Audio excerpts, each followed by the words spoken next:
Louison Seke, bienvenue. Merci. Merci d'avoir accepté l'invitation de Télé 50.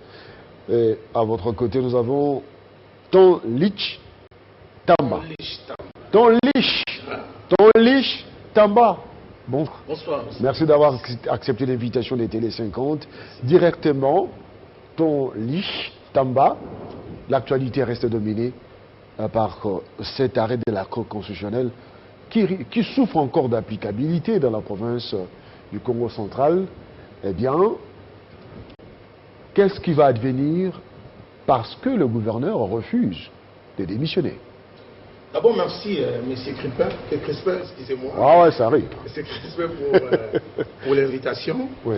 Merci pour cet honneur-là que vous venez de nous faire en nous invitant pour éclairer la lanterne de l'opinion, voulais-je dire, nationale ou internationale, pourquoi pas aussi locale, parce que c'est un problème qui a traversé même les frontières. N'est-ce pas? Vous, comme vous le savez... qui a traversé les frontières, c'est-à-dire? C'est-à-dire que j'ai suivi ça à la RFI, une façon de dire que ce qui se passe dans notre province du Congo central... C'est bien suivi partout ailleurs. Justement. C'est-à-dire que ce n'est pas forcément un problème régional ou provincial. Mais c'est un problème qui est en train de déranger les esprits. C'est la raison pour laquelle nous avons bien voulu, camarade Louison et moi, pour venir éclairer la lanterne de l'opinion sur ces sujets. Vous savez qu'un homme au Congo, ou un Mukongo, c'est un homme de valeurs, ou je peux dire pétri même des valeurs, respectueux des principes. Ce qui se passe dans notre province aujourd'hui, le fait de cautionner cette aventure, ça sera une façon de nous traiter comme des coupables ainsi que des complices. C'est la raison pour laquelle nous sommes venus simplement rappeler que la loi doit être mise dans notre province, dans les chefs de ceux-là qui dirigent notre province. Vous comprenez que l'histoire que nous sommes en train d'assister, ou le spectacle que nous sommes en train d'assister dans notre province, c'est vraiment un spectacle désolant, pour la simple et bonne raison que ce n'est pas première au monde d'avoir assisté à une déchéance d'un gouverneur de province. D'ailleurs, récemment ici dans notre pays, dans d'autres provinces, nous avons vu aussi d'autres gouverneurs qui ont été destitués. Ça n'a jamais posé de problème. Et nous sommes en droit aussi de nous poser des questions, de savoir pourquoi seulement au Congo central, ça doit poser des problèmes.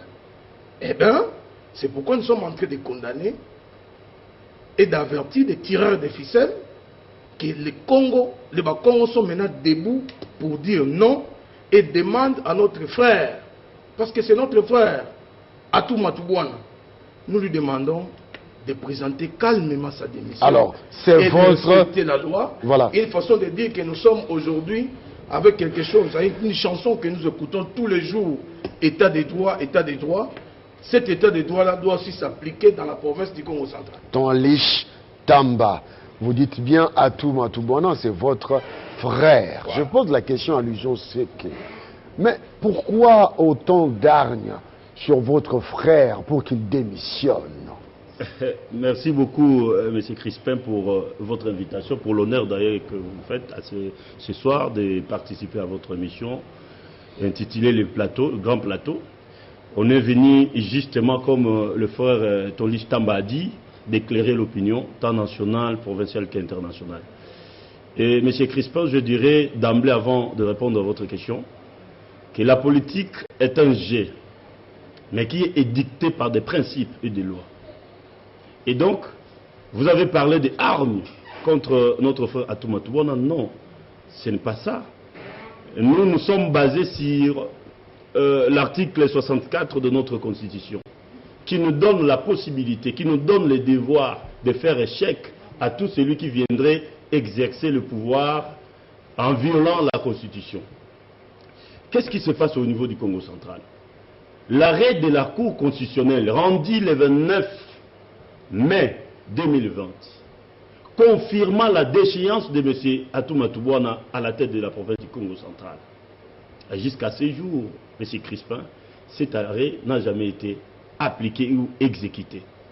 Et c'est pourquoi l'avant-hier, vous avez vu les jeudis, plutôt le mardi, le procureur général près la Cour constitutionnelle a a bien entendu envoyé une correspondance au gouvernement du Congo central, sommant M. Atou Matouboana de présenter sa démission. Dans le cas contraire, notre frère Atou Matouboana s'exposerait à la rigueur de la loi. Même Atou Matouboana a réagi par rapport à cette correspondance. C'est inédit, M. Crispin.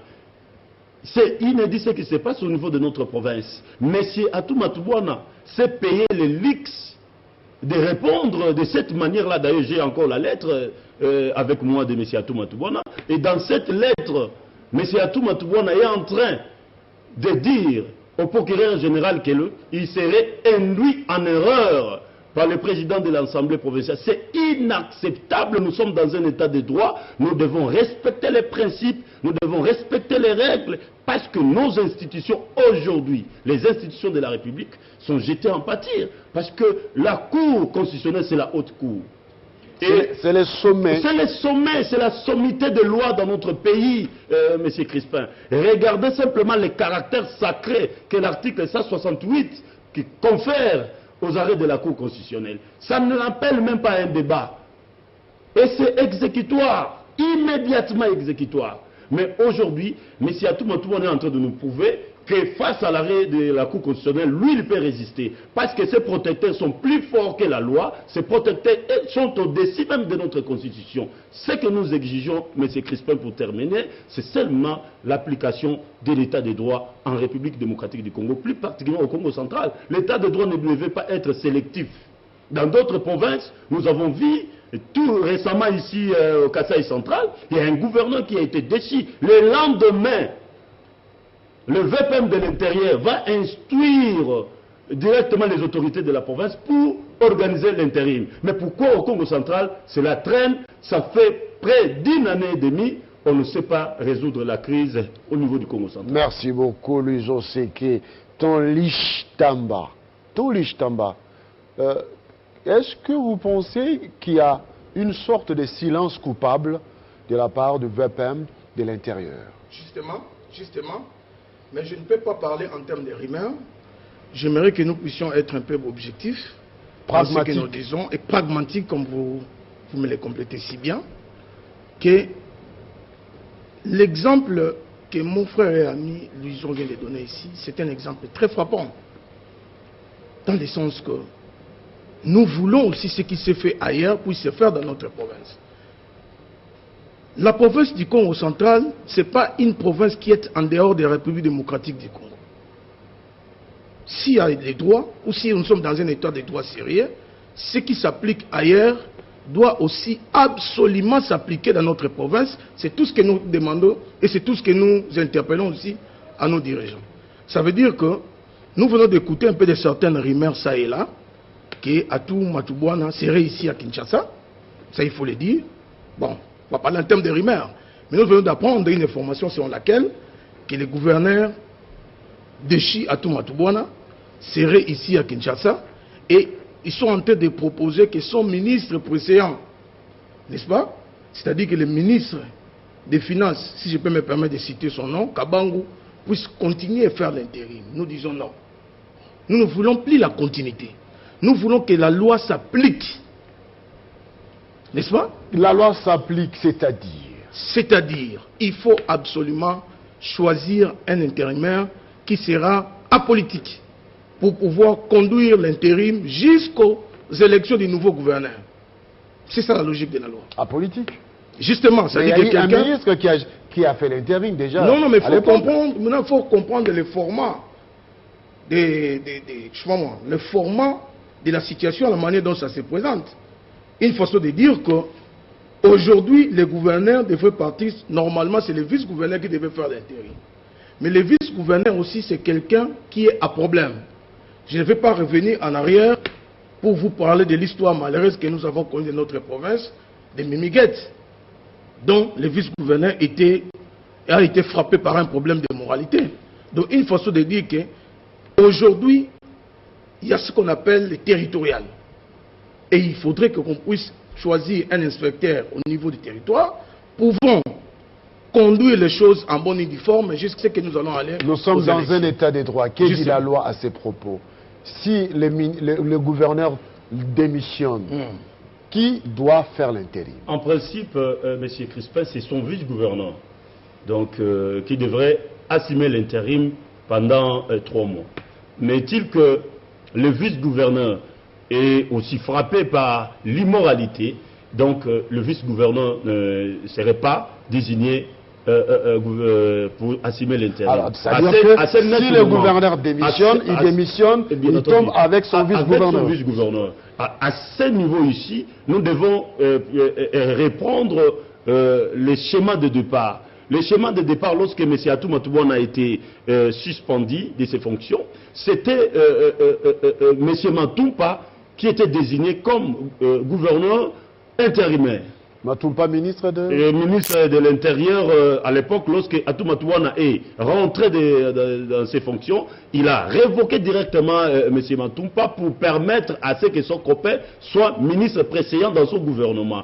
Parce que Atou Matoubouane savait, au cas où il partait, c'est son copain qui va assumer l'intérim. C'est pourquoi donc nous disons, nous devons revenir sur les schémas d'antan, pour permettre à M. Matoumpa de continuer son intérim en attendant l'organisation d'une nouvelle élection de gouverneur. Alors, c'est-à-dire que même démissionnaire, même si démissionné, Atou Matoubouane continuera à faire l'ombrage sur la province. Exactement, c'est ce que nous ne voulons pas maintenant. Nous sommes en train déjà d'interpeller les autorités, bien entendu, de notre pays, de prendre des dispositions pour nous éviter les choses que nous venons de vivre au niveau de notre province. La province du Congo central est réputée une province de paix.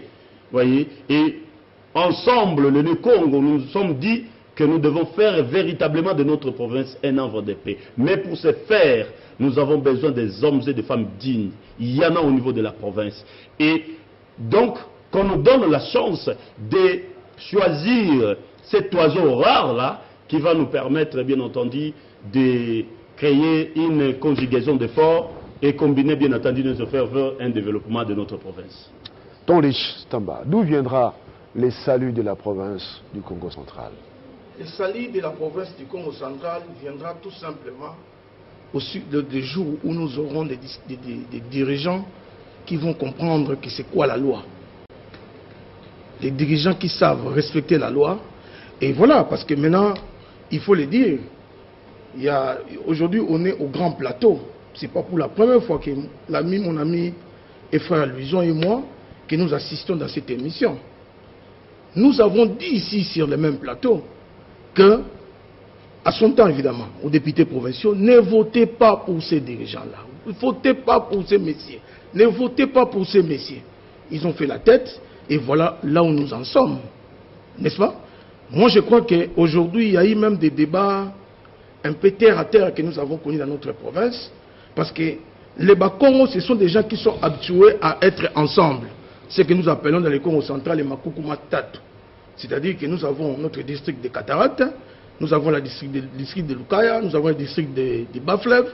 Tous, nous sommes ensemble unis et nous voyons dans les mêmes objectifs. Malheureusement, nous venons d'assister à un spectacle de mauvais goût. C'est-à-dire que nous avons eu des gens, évidemment, avec les groupes d'Atou Matoubouane, qui n'ont tout il y a pas Cataracte. Comme hier, c'était des Bas-Fleuve. Ça c'est un discours. Mais justement, un discours régionaliste. Non, nous avons vécu cela parce que ça a influencé aussi les votes que nous avons connus l'année passée, le 10 avril 2019. Évidemment, nous voulons maintenant avoir un grand leader qui est d'abord rassembleur. Un grand leader qui est rassembleur, qui priorise la. Hein, c'est-à-dire qui. Qu'est-ce que je voulais dire par là? Qui priorise. Qui priorise la paix, ou qui favorise la paix, voulais-je dire.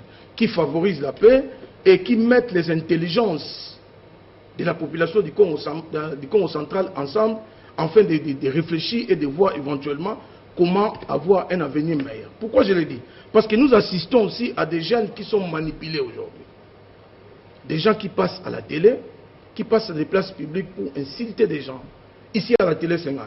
La jeunesse a montré, la jeunesse du Congo central nous a montré de plusieurs couleurs. Il y a des gens ici qui venaient se chamailler, insulter les autorités. Nous sommes en train de critiquer. Vous n'avez jamais nulle part entendu venant sortir de nos bouches des gens qui sont là pour insulter. Le peuple ou Congo, qualifier. c'est un peuple bien éduqué. Mais bien entendu, c'est un peuple pacifique, Ouais. c'est un peuple modéré. Et moi, je crois que cette province mérite mieux. Et pour que cela soit possible, il faudrait que nous puissions nous mettre autour d'une même table en dialoguant, mais après le départ d'Atouma Tchoubana, pour respecter d'abord la Constitution et respecter les lois de la République. Alors, c'est-à-dire que cet oiseau rare n'est pas encore connu, mais d'où viendra cet oiseau rare quand on sait que, n'est-ce pas, lui séquer que chaque gouverneur qui est passé à la tête de la province du Congo central quitte cette province toujours avec des problèmes. Merci beaucoup, M. Crispin. Renseignez-vous bien, bien entendu, dans l'histoire récente de notre province. Vous verrez que nous avons connu le fait gouverneur Fouka Unzola. Il est parti, il est sorti à la grande porte. Après lui, nous avons connu aussi le gouverneur Mbachi Bacha, qui a fait les 5 ans, il est sorti à la grande porte. Donc, au-delà de ça, nous avons aussi des gouverneurs qui ont tenu tête. Mais qu'est-ce qui se passe, M. Crispin? C'est que depuis 2013, il y a une gouvernance qui est en train d'orienter la pensée vers une dictature qui ne dit pas son nom. Paix à son âme, le feu gouverneur Jacques Mbadou, à un certain moment, le gouverneur Mbadou a tenté d'instaurer un gouvernement autocratique, un régime autocratique au niveau de notre province. Et vous avez vu, il y a eu un divorce total, le mariage entre la population et entre le gouvernant et le gouverné n'existait plus. Et donc il y a eu une cassure, c'est ce qui a amené tout ce que vous connaissez. Et à Toumatoubouana, nous on avait changé, il allait tirer des leçons de ce qui s'est passé avant. Mais fort malheureusement, à Toumatoubouana nous a amené dans le gouffre. Aujourd'hui, nous sommes dans le gouffre. Et c'est pourquoi donc le futur gouverneur de notre pays, être comme j'en ai toujours l'habitude, quelqu'un qui privilégie l'unité, la paix, la concorde. C'est grâce, bien entendu, à ce que je viens de vous dire, il sera possible de créer une, je peux appeler ça, une ingéniosité collective qui va permettre à faciliter le développement au niveau du Congo central. Vous savez, M. Crispin, c'était en 2015, c'est une anecdote. C'était en 2015, lors de la visite de vice-premier ministre, ministre des Affaires étrangères belge. À l'époque, c'était Didier Rendex. Il est arrivé ici, il est allé visiter le Congo central. Il est allé jusqu'à Ingalaba. Et à l'issue de sa visite, M. Crispin, il fait une déclaration selon laquelle que le développement de la République démocratique du Congo, partant des atouts qui regorgent de la province du Congo central, commencerait au niveau de notre province. D'où la nécessité à la tête de cette province qui est des managers, de vrais managers, de dirigeants expérimentés. Ce que vous avez appelé l'oiseau rare là, existe bel et bien au niveau de notre province, qui, aux dirigeants bien entendu, de donner simplement la chance à cet oiseau rare de booster bien entendu l'économie de notre province, de booster le développement de notre province, parce que le développement de la province du Congo central influe toujours sur l'économie nationale de notre pays. Alors moi je pense voilà ce que nous exigeons à nos autorités. À vous attendre parler, il y a vraiment des problèmes au Congo central.